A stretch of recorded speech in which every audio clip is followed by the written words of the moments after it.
tudo bem com vocês? No vídeo de hoje eu vou falar sobre pressão arterial. É muito importante nós sabermos, né, como aferir, principalmente essa aula é uma aula teórica para você que vai prestar provas de concurso.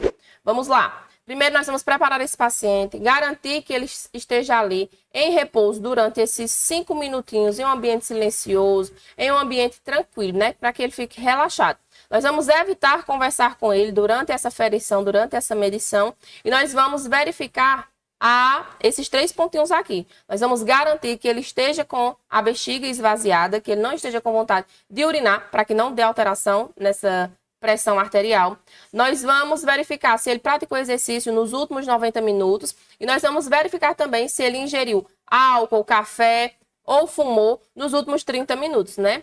É muito importante também nós sabermos aí a posição correta de onde colocar esse manguito. Nós vamos colocar esse manguito ali na altura do coração e esse paciente, né, seu José, vai estar aí com a mão voltada para cima. Vamos garantir que as roupas onde a gente está fazendo a aferição, né, o braço que a gente está fazendo essa aferição, não esteja apertando, não esteja comprimindo também, para que não dê essa alteração.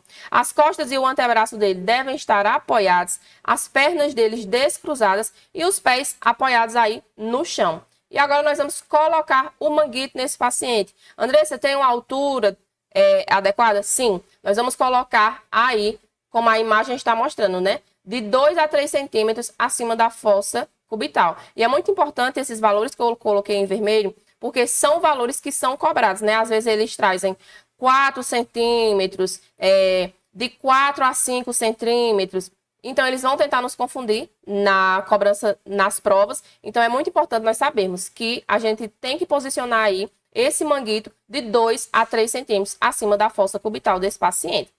E, após posicionarmos esse manguito adequadamente, nós vamos estimar a pressão arterial sistólica dele. Como é que a gente vai fazer isso, Andressa? Através da palpação do pulso radial, né? A gente vai posicionar aí, como está mostrando na imagem, e a gente vai insuflar esse manguito. Quando a gente não sentir mais esse pulso, a gente já vai ter uma estimativa do valor que a gente vai ter que insuflar realmente quando a gente for fazer essa aferição. E a gente, ao fazer essa aferição, vai inflar a mais 20 a 30 milímetros de mercúrio aí, né, dessa unidade, quando a gente estiver fazendo realmente a aferição. E vai agora auscultar. Como é essa ausculta, Andressa? A gente vai posicionar aí o esteto sobre a artéria braquial e não vamos colocar, né, nenhuma pressão ali quando a gente estiver colocando essa campânula, de forma nenhuma. A gente vai posicionar ela ali na artéria braquial e vamos auscultar. E vamos desinflar, como né, essa medição. O valor que vai nos mostrar ali. A gente vai desinflar de 2... Na verdade, de 2 ou mais não, é específico, né? A gente vai desinflar ali 2 milímetros de mercúrio por segundo, né? A gente sabe que é de forma lenta, mas a gente tem que saber os valores para cobrança de concursos aí. E o primeiro som, né? Aquele som mais alto, como as pessoas mais dizem, aquele tum, vai ser a primeira fase aí de Cockcroft, que é a pressão arterial sistólica. É esse primeiro som mais alto, né? E quando sumir esse som por completo, é o desaparecimento, é a fase 5, né, aí, e a gente sabe que é a pressão arterial diastólica. E aqui, gente, essa parte é só um resumo de tudo que a gente falou até agora, mas o principal, a parte principal da nossa aula chega nesse momento, né, que é a classificação. A gente vai classificar essa pressão arterial em uma pressão arterial ótima, uma pressão arterial normal, pré-hipertensão, hipertensão estágio 1, 2 e 3.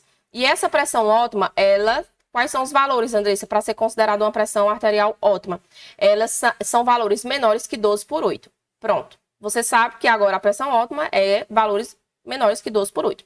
A pressão arterial normal, ela varia ali a sua sistólica de 120 a 129. E a pressão arterial diastólica de 80 a 84. Esse paciente é considerado pré-hipertenso quando os valores da pressão dele estão ali de 130 a 139 e a pressão diastólica vai estar ali de 85 a 89. Ele vai ser considerado hipertenso estágio 1 quando os valores forem de 140 a 159 da sistólica e a diastólica vai estar ali de 90 a 99. E estágio 2, ele vai estar ali com pressão de 160 a 179, esse valor da sistólica, e de 100 a 109, a diastólica. Hipertenso, estágio 3, eles são valores ali da sistólica maiores ou igual a 180 e diastólico, aí valores maiores ou iguais que 110. Então, levem essa tabela para o coração de vocês, porque agora nós vamos ver como ela é cobrada e como ela é cobrada, viu, em questões de concurso. Aqui a primeira questão que a gente vai fazer é da FGV 2024. Na execução da técnica de aferição de pressão arterial, a etapa palpatória consiste em palpar o pulso radial, inflar o manguito até seu desaparecimento, desinflar rapidamente o manguito e aguardar alguns segundos antes de inflá-lo novamente para proceder à etapa auscultatória. A etapa palpatória tem por finalidade adquirir. Então, na aula eu disse a vocês que a gente vai fazer a palpação do pulso radial e vai inflar. Quando a gente não sentir mais essa pulsação do pulso radial, a gente vai ver ali o valor e a gente vai fazer a estimativa unicamente da pressão sistólica desse paciente. É uma estimativa da pressão sistólica, essa parte palpatória, né? Essa etapa palpatória. Então, aqui, a gente na letra A diz o quê? Essa etapa tem a finalidade de estimar o nível da pressão sistólica? Sim, ela vai apenas fazer uma estimativa do nível da pressão sistólica. Então, aqui a letra A é a corretíssima. Letra B nos diz o quê? Com exatidão, o valor da pressão sistólica? Não. Como eu disse a vocês, é uma estimativa, não é o valor exato. Letra C, uma estimativa do nível das pressões sistólica e diastólica? Não, não é uma estimativa da sistólica e da diastólica assim simultânea, não. É apenas da sistólica. Na letra D, com exatidão, os valores das pressões sistólicas. Não vai nos dar com exatidão nenhum desses dois valores, né? Tanto da sistólica como da diastólica. Não vai nos dar esse valor exato. E na letra E diz, apenas uma estimativa do nível de pressão diastólica, não é da diastólica, e sim da sistólica, a estimativa desse valor, viu? Então, corretíssima aí, letra A. FGV 2021. Considerando os critérios usados para a classificação da pressão arterial, um paciente adulto com uma pressão arterial de 165 por 10 apresenta, aí ele quer nos dar as alternativas aí, ele nos deu um valor de uma pressão de um paciente e ele quer que a gente classifique.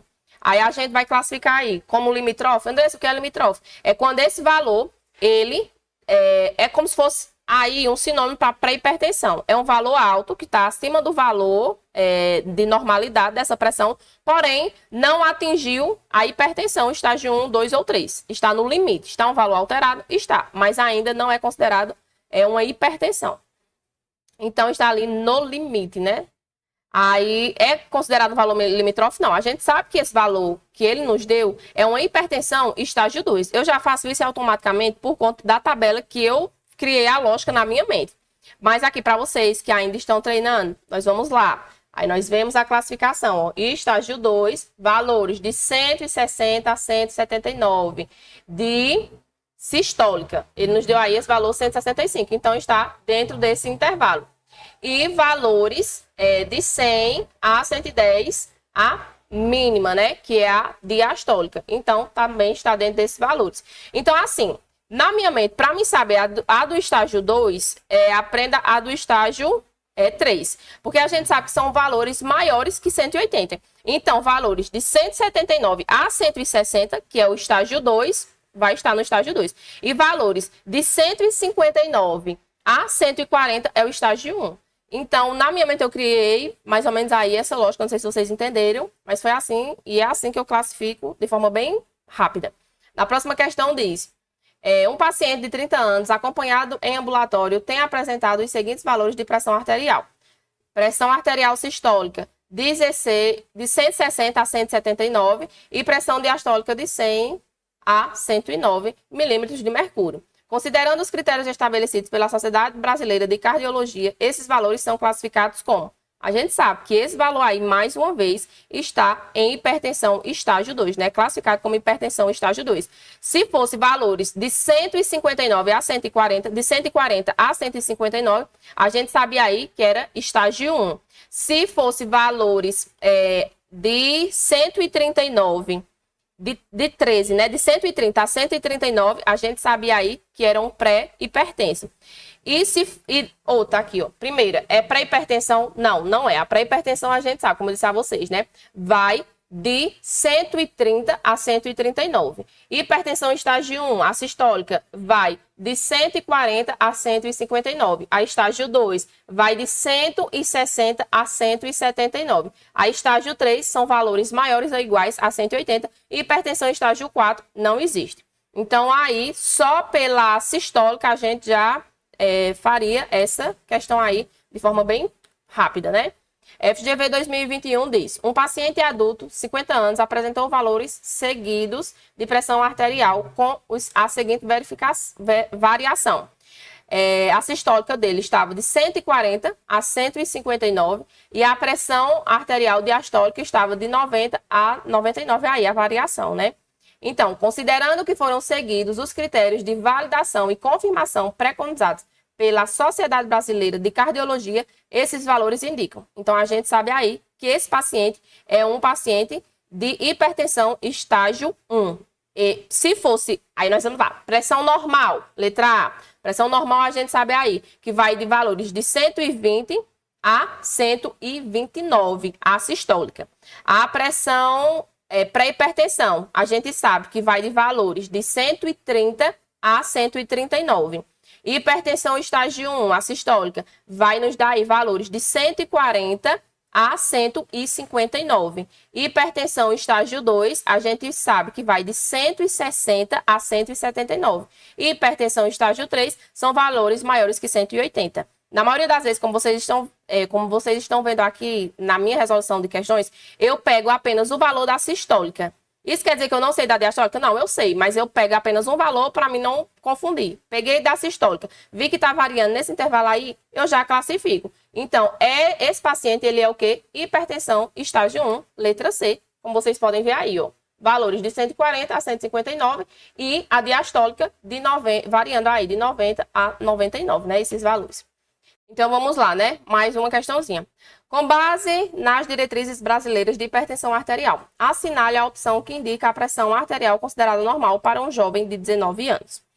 Letra A, está dizendo aí que essa pressão normal é uma pressão arterial diastólica menor que 80. Não, a gente sabe que valores menores que 80 é classificado lá como pressão ótima. Letra B, pressão arterial sistólica menor que 120. A gente sabe também que valores menores que 120 na sistólica é classificado como pressão ótima. Aí, letra C, pressão arterial sistólica entre 120 e 129. Sim, esse aí é o valor da pressão sistólica considerada normal e é a nossa assertiva correta, né? Letra D, o que é que está errado? Está dizendo que a pressão arterial diastólica normal, né, vai entre 85 e 89. E a gente sabe que não vai de 85 a 89.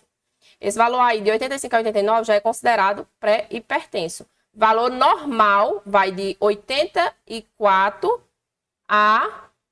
ou de 80 a 84. É o valor da pressão arterial diastólica normal. E aí já está nos dando um valor de um pré-hipertenso. E a pressão arterial sistólica de 130 a 139, a gente também sabe que aí é um valor para uma pessoa que é considerada já um pré-hipertenso. Então, nossa resposta correta é a letra C, de certeira. E aqui, só para confirmar com vocês, ó, pressão arterial normal, valores aí de 120 a 129 a sistólica e a diastólica 80 a 84, como eu disse a vocês. E vamos lá, FGV 2024, de acordo com as diretrizes brasileiras de hipertensão, a respeito das etapas para a realização da medida da pressão arterial, usando a técnica auscultatória, assinale as afirmativas a seguir. E assinale V para verdadeira e F para falsa. Primeira assertiva nos diz o quê? Deve-se colocar o manguito sem deixar folgas, 4 a 5 centímetros acima da fossa cubital. E eu disse a vocês em aula que vocês prestassem atenção nos valores que eu destaquei em vermelho. A gente sabe que aí esse valor está errado. É acima da fossa cubital? Com certeza. Mas qual é o valor aí? É de 2 a 3 centímetros e não de 4 a 5. Então, essa primeira aí, assertiva, é falsa. A segunda assertiva nos diz: recomenda-se estimar o nível da pressão arterial sistólica pela palpação do pulso radial. Sim, a gente vai fazer essa estimativa da pressão arterial sistólica pela palpação do pulso radial, como a gente viu, né? A terceira assertiva.